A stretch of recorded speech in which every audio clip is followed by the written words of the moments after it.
Result کے مطابق آپ نے دیکھا ہے کہ پورے پاکستان کو انہوں نے لپیٹ کے رکھ دیا ہے. شفاف یہ الیکشن ہی نہیں ہوا, یہ سلیکشن ہوئی ہے. فارم 45 کے مطابق رزلٹ آ جائے نا تو جو جیتا ہے وہ حقیقت میں جیتا ہے. نوجوان کی عادت جو ہے وہ آپ کے ساتھ ہے, اس کے باوجود کیا رکاوٹ کیا بن رہی ہے؟ کہ اپنے بھی خفا مجھ سے اور بیگانے بھی ناخوش, میں زہر ہلاہل کو کبھی کہہ نہ سکا کند. ہم اس نظام کی بات کرتے ہیں جسے پوری دنیا کا سامراج ناپسند کرتا ہے. السلام علیکم جی, آپ دیکھ رہے ہیں جی این اور میں ہوں طیب سلہڑی. میرے ساتھ موجود ہیں امیر تحریک لبیک پاکستان حافظ سعد حسین رضوی صاحب. السلام علیکم سر. جی وعلیکم السلام. سر, عام انتخابات 2024 کیا سمجھتے ہیں, یہ صاف شفاف الیکشن ہوا ہے؟ بالکل بھی نہیں ہوا شفاف یہ الیکشن ہی نہیں ہوا, یہ سلیکشن ہوئی ہے. ہار گئے ہیں یا ہرایا گیا؟ مطلب عام طور پہ کینڈیڈیٹ ہارنے کے بعد کہتا ہے کہ مجھے ہرایا گیا, دھاندلی کی. آپ کیا کہیں گے؟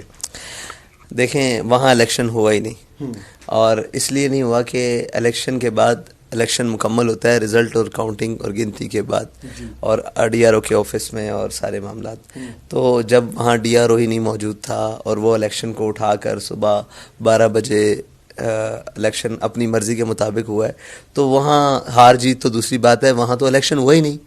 جب الیکشن کے سارے لوازمات ہی پورے نہیں ہیں تو حال کیا تھی وہاں پہ حلقے میں یا پولنگ اسٹیشنز پہ؟ پولنگ اسٹیشنز فارم 45 کے مطابق حالات آپ کے سامنے, ٹھیک ہے جی. اور رہی رزلٹ کے مطابق, تو رزلٹ کے مطابق آپ نے دیکھا ہے کہ پورے پاکستان کو انہوں نے لپیٹ کے رکھ دیا ہے. MA50 سے جو ہیں وہ خاتون ہے پاکستان تحریک انصاف کی, آزاد حیثیت سے جو الیکشن لڑ رہی تھی, وہ کہتی ہیں میں جیتی ہوں, لیکن جو فائنل رزلٹ آتا ہے اس کے اکارڈنگ جو PMLN جیتی ہے. تو آپ کیا سمجھتے ہیں کہ کس کا ووٹ سب سے زیادہ تھا, اور کیا اس حلقے کی کیا پوزیشن تھی؟ دیکھیں, فارم 45 کے مطابق رزلٹ آ جائے نا تو جو جیتا ہے وہ حقیقت میں جیتا ہے. اور اس طرح تو ہر کوئی دعوے دار ہوگا, میں کہوں گا میں جیتا ہوں, وہ کہیں گے وہ جیتا ہے, کوئی بھی ہے, ہر کوئی دعوے. فارم 45 کے مطابق جس کی جیت ہوگی باقی یار تسلیم کر لیں گے. عدالت سے رجوع کیا ہے؟ بالکل, ہم نے لیگل فارم سے رجوع کیا ہے, اور جہاں تک رجوع کیا ہے بہتر طریقے سے کیا ہے. باقی جنہوں نے رجوع کیا ہے کورٹس میں ان کی تو پٹیشن روڑ گئی ہیں نا, دیکھا ہے آپ نے.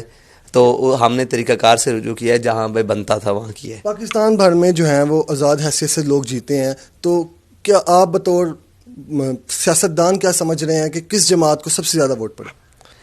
میں یہ سمجھتا ہوں تحریک لبیک پاکستان کو سب سے زیادہ ووٹ پڑے. اتنی مقبولیت ہونا اور اتنا عاشق رسول جو ہیں, اور اتنی مطلب نوجوان کی عادت جو ہے وہ آپ کے ساتھ ہے, اس کے باوجود کیا سمجھتے ہیں آپ کو آگے نہیں آنے دیا جا رہا, یا کیا رکاوٹ کیا بن رہی ہے؟ او بھائی, رکاوٹ کیا بنتے ہیں کہ اپنے بھی خفا مجھ سے اور بیگانے بھی ناخوش, میں زہر ہلاہل کو کبھی کہہ نہ سکا کند.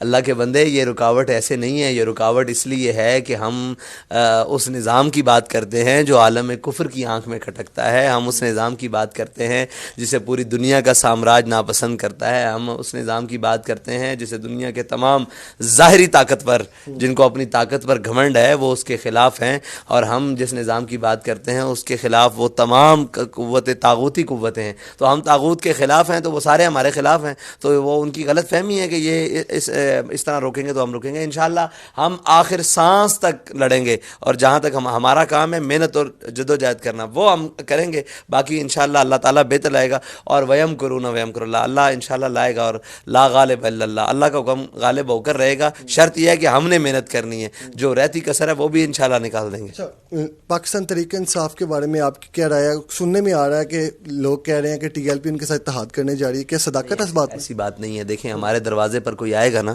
ہم سے کچھ بھی, آپ آئے ہیں میرے دروازے پر تو آپ انٹرویو کرنے آئے ہیں, تو میں اپنی بے شک جتنی مصروفیات ہیں میں آپ سے مل بھی رہا ہوں, اور آپ کی بات بھی سن رہا ہوں, آپ سے بات کر رہا ہوں. اس طرح ہمارے دروازے پر آئے کچھ لوگ, اور انہوں نے کہا کہ جی ہمیں فارم 45 چاہیے اور یہ چاہیے. ہم نے کہا جو ہمارے پاس ہے آپ کاپیز کروا کے لے جائیں. ان کو ضرورت تھی تو ہم نے دے دیا. ہمارے دروازے پر کوئی بھی آئے گا, ٹھیک ہے جی, اور پھر انہوں نے کہا جی ہم مظلوم ہیں, ہمارے لیے دعا کریں. آپ مظلوموں کے لیے کیا کرتے ہیں؟ تو میں نے کہا آپ دنیا میں کوئی مظلوم ہو, وہ فلسطین میں ہو, وہ دنیا کے کسی کونے میں ہو, وہ جناب اویور کے مسلمان ہوں, کہیں بھی ہوں, ہم مظلوم کے ساتھ. ایک آخری سوال میں آپ سے کرتا جاؤں کہ لوگ کہتے ہیں کہ جی تحریک لبیک جو ہے وہ پاکستان تحریک انصاف کے دور میں زیادہ احتجاج وغیرہ کرتی ہے, نون لیگ کے دور میں. اس نیریٹو کو کیسے دیکھتے ہیں, کیسے اس کو ڈینائی کریں گے؟ تحریک لبیک پاکستان نے جب بھی احتجاج کیا اپنے بنیادی نظریے کے اوپر احتجاج کیا، اور تحریک لبیک پاکستان نے احتجاج جو سب سے بڑا کیا پہلا وہ نون لیگ ہی کے دور میں کیا، پھر دوسرا پھر سارے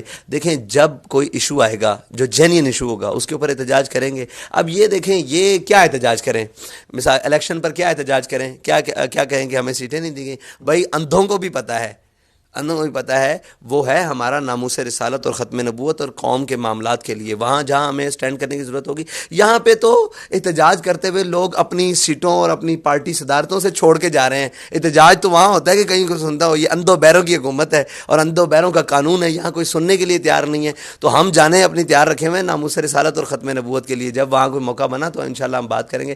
باقی رہی احتجاج، تو احتجاج جہاں ہمارا حق ہم سمجھیں گے وہاں ہم احتجاج کریں گے، ہم کسی کے کہنے پر کسی کے مارنے پر تھوڑی کرتے ہیں۔